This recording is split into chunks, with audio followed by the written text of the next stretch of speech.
ओम नमः शिवाय। कहते हैं जीवन एक रंगमंच है और हम सब कठपुतलियां हैं। हमारी सांस की डोर ऊपर वाले के हाथ में है। अब स्वास्थ्य की समस्याएं आती और जाती रहती हैं और जाना भी निश्चित है, लेकिन कभी कभी जीवन में घटनाएं ऐसी होती हैं जो आपको सोचने पे मजबूर कर देती हैं। अभी कुछ समय पहले की बात है, कुछ पुराने विदेशी मित्रों से मिलना हुआ जिम में। उनको जब मिलकर पता चला और जो उन्होंने बताया वो लगभग 70 वर्ष प्लस के थे, जो देखने में 60 से ज़्यादा ना लगते थे। उन्हें देख के लगता नहीं था उनके चेहरे से बात करने से कि उनके जीवन में इतना संघर्ष होगा। तो एक मित्र ने बताया कि उनकी थेरेपी चलती है, उनके शरीर के कुछ हिस्से खराब हैं और जीवन क्षण उनका क्षीण हो रहा है। तो योगी ने सवाल पूछा, फिर ऐसी क्या बात है जो आप अब यहाँ पर आते हैं, जब आपको पता है कि आप कितना भी वर्कआउट कर लें, एक्सरसाइज कर लें, आपका शरीर पहले जैसा स्वस्थ नहीं हो सकता। अब इन जो विदेशी मित्र ने बात करी वो काफ़ी सोचने वाली है। उन्होंने कहा इससे क्या फ़र्क पड़ेगा कि ये कितना लंबा चलेगा। इस शरीर के प्रति जो कर्तव्य हैं, क्योंकि जो बीमारियां मिली वो अप्राकृतिक हैं, अननेचुरल। खान पान का कोई दोष नहीं था, हमेशा जीवन शाकाहारी भोजन और सात्विक तरीके के लाइफस्टाइल में लगाया। लेकिन कभी कभी होती हैं, कहते हैं इंसान को कुछ चीज़ें ऐसी मिल जाती हैं जो सोची नहीं जाती। लेकिन इन्होंने हिम्मत नहीं हारी, इनकी काफ़ी सारी सर्जरी भी हो चुकी थी। वो फिर भी जिम आते थे और अपना जो सुबह का वॉक करना बहुत धीरे अब वो चल पाते हैं, लेकिन उन्होंने वो नहीं छोड़ा, अपना जो कार्यक्रम है स्वस्थ शरीर को रखना।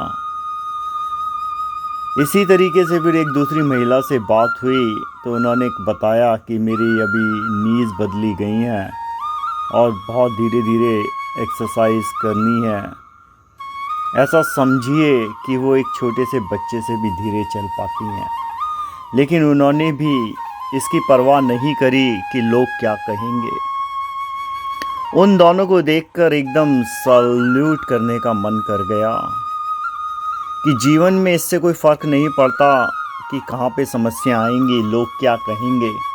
जो स्वस्थ शरीर को रखना है, जो हमारा अपना इंसानी कर्तव्य है, वो हम करेंगे। बाकी तो देखिए परमात्मा के हाथ में डोर है, वो जैसे चाहे वैसे नचा रहा हो। लेकिन हम अपना नाचना नहीं छोड़ सकते संसार में।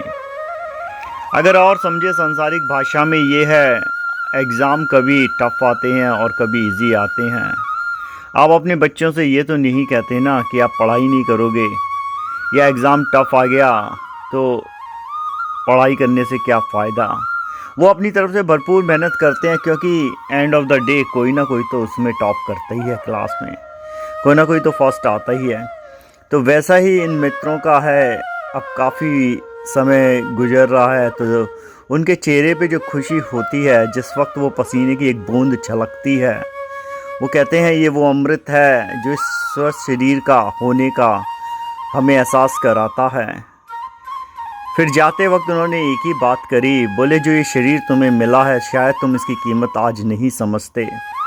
जो बाल तुम्हें मिले हैं तुम्हें इनकी कीमत नहीं पता है, लेकिन जब तुम हमारी उम्र में आओगे, आज हमारे पास सब कुछ है, नहीं है तो सिर्फ ये सांसें कम होती जा रही हैं। तो ये अच्छा है, उन्होंने कहा कि तुमने अभी से अपने शरीर को संभालना शुरू कर दिया है। और अगर सारे लोगों में जागृति फैला सको कि स्वास्थ्य ही सबसे बड़ा धन है, अगर स्वस्थ होगा तो धन तो कितना भी कमा लोगे।